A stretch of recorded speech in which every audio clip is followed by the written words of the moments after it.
Hello, welcome to another weekly poster roundup for the week of the 16th of September. We're going to talk about a new Anora poster. Now, we've already talked about Anora, that was the Palme d'Or winner, and I'm very stoked for this movie. I really like the color palette of this kind of dark pale blue with this ruby red. I think that looks super nice.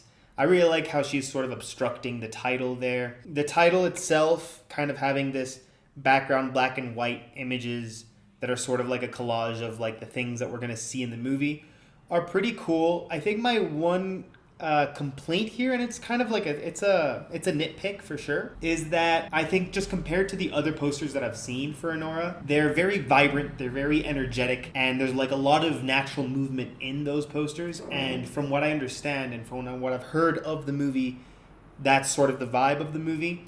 This feels a little bit more staged, posed, finessed, and I don't think that those are things that necessarily describe the movie from what I've heard. Anyway, that's a nitpick though. I really do enjoy this poster. I think I'm going to put it as an A. All right, The Apprentice. Now, this is a second Apprentice poster. I don't know if this one was also made with AI like the previous one. I do actually like this aesthetic more. The other one was really gold, and that was sort of the point to sort of show the kitschiness of Trump. But this one, I think, is also equally as sort of symbolic of Trump's character. He's as large as New York itself, basically. I like how this guy is sort of behind the building and you sort of see him as a character that's kind of working in the background while Trump is sort of the figurehead facing the public, right? It's very similar to the other one in terms of general text composition. I like the use of yellow in the text there.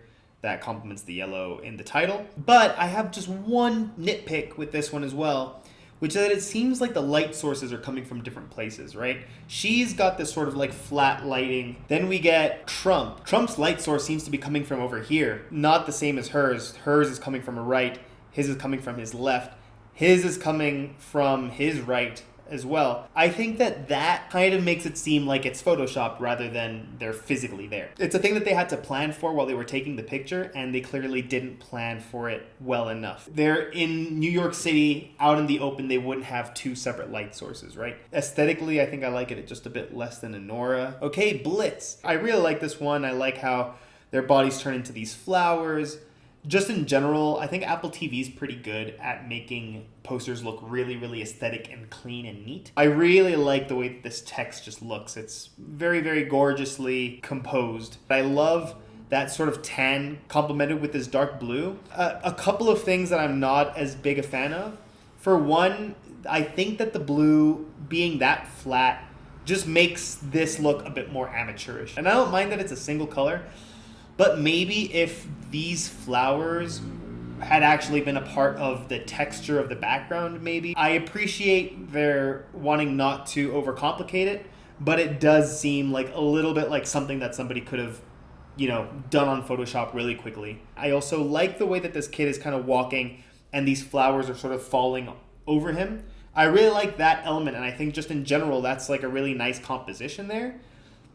But I always kind of cringe when it's the same character just being replicated in two places on the same poster. You don't get any like new information from that. And I obviously haven't seen this movie, it hasn't come out yet, but I wish that there were some third character that could have been shown here. I don't know, I just don't like seeing this kid twice. In terms of premise, I probably like it as much as The Apprentice, but I'm going to put it a little bit less just because I feel like just a little bit of that execution's lacking there for me. Okay, Conclave.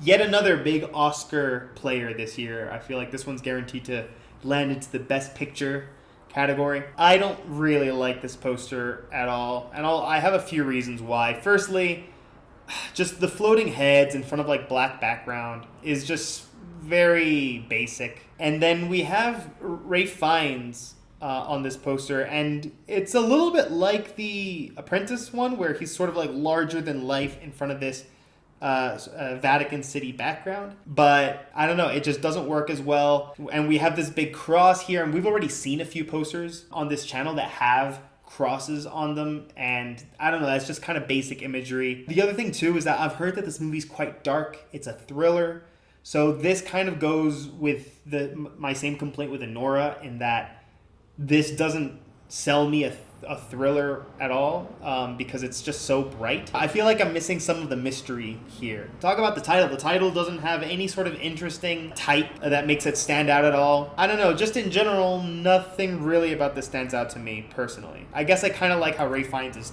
covering the cross and he sort of makes part of the cross. I guess that is the one thing that I like about it. So anyway, I'm gonna put this in C. This does absolutely nothing for me. Couldn't have imagined a more generic poster. I frankly, I'm kind of shocked that this is a poster by DreamWorks. You know, they made, I think that movie was also by DreamWorks, Captain Underpants. And it was a similar type of poster, but it had way more character. It had some humor in it. This tells me absolutely nothing except gives me a tagline, gives me just some dog next to a tennis ball. I guess the tennis ball might play a part in something. I don't know. This is a D for sure. Okay, here, Tom Hanks, Robin Wright. I think for one thing, that does not look like Tom Hanks. No one can convince me that this is Tom Hanks. That looks more like Colin Hanks, right? I don't generally like this sort of photo studio kind of aesthetic. You know, they're standing in like an all-white room and you can see their shadow. It kind of reminds me of the Saving Mr. Banks poster, but that one's at least a little bit more interesting. This one really doesn't, other than, you know, they're watching seasons pass. And we've already seen time progression in posters done more effectively on this channel. I don't know. It's okay, I guess. The window thing's like the one saving grace for me that it's not a D. I think this is a C. Okay, Heretic. This is a really cool poster. I imagine it's like for a horror film or something like that. I like how our main character, who's Hugh Grant, is just out of focus enough for us to be able to tell who it is. He's sort of menacing in the background and he's manipulative. You know, these are kind of the things that I'm getting from it. I like how consistent they are with this color palette. This element with these two wooden dolls there, that does give you intrigue for the movie. I think my one issue with it is this title here I'm not that into. I feel like it's a little bit gimmicky. It does not sell horror to me. I like that it's kind of made of wood because that's obviously in line with the premise of the movie. I think this is a B. Okay, Nosferatu, another horror poster. I think I like this one even better. This one is kind of creepier for me. Again, it's very, very consistent. It's just a single color. It's just, you know, this kind of like light bluish gray and black, and like that's it, and white obviously for the text. I like the type for Nosferatu. That looks really, really cool. And I guess I like the way that they reused that type for the cast at the top there. I don't love having these two so close together.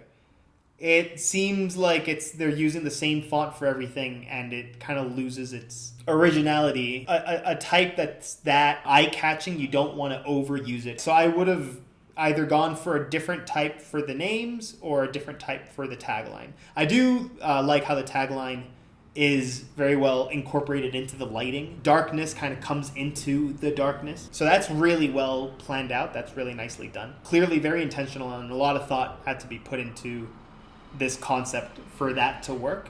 So I like that. Yeah, I think I'm going to put it also as like a high B. Okay, the Outrun. I really like the still that they used, just with her hair flowing. In general, I also really like the way that this type looks and is organized, all in center alignment. I guess the one thing is that I don't know about the color scheme for this type. This sort of tan doesn't necessarily work with this shade of blue. For such a simple poster, having three separate colors that are like that different, white, beige, and pink, that's not for me. But I do like the way that she's backlit. It really makes the hairs kind of stick out. I think it's better than Nosferatu. I think it's between a B and an A for me. Okay, Red 1. Oh man, this is like for like kind of an action comedy. This is about as basic as you can get, right? I don't know. I guess one interesting thing, I don't know how much I like it, but one ambitious thing that they went with was creating this sort of outline of a Christmas tree here in the middle. Like, that's kind of cool, using the D and the O there. I hate just the overall layout of this, though. It's just our characters posing in front of the camera. There's the title, and then underneath it shows you the city skyline. It shows you the sled. It's just, I don't know. It's just a very, very basic layout that I don't really dig. It's also kind of interesting how they put and J.K. Simmons at the end, but from the poster, it sort of looks like he's the main character. So I don't know.